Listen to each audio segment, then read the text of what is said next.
Поради распустот на учениците, но и поради сезоната на настинки и вирози, во периодов детските градинки се полупразни. По прогласувањето на епидемијата од морбили на територијата на град Скопје до вчерашниот ден се вакцинирани околу 1100 пациенти. Од денеска продолжува и забраната за примање во градинка на деца без примена МРП вакцина. Така беше и утрово во оваа градинка во населбата Карпош.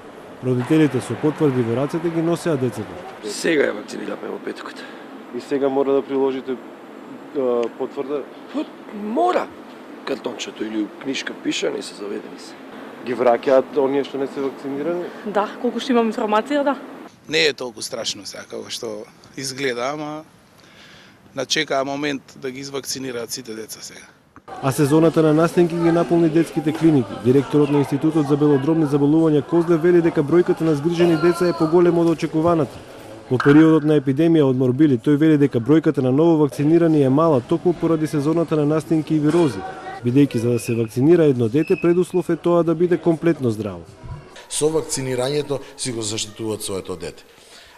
Еден момент е дека да, после вакцинација, поствакциналниот период, може би да даде некои резултати кои што и самата вакцина ги носи, но тоа се фази кои што само го имунизираат организмот на детето. Бидејќи сега доста деца се со одредена, да кажеме, патологија, дали се настинати каштицата, тука еве спомнавме се она да кажеме, и не може да бидат периодот вакцинирани, но верувајте ми дека пристапувањето кон вакцинирањето навистина треба ово општество да го помине и да некако се на некој начин воспостави нова нишка во имунизацијскиот календар во Македонија.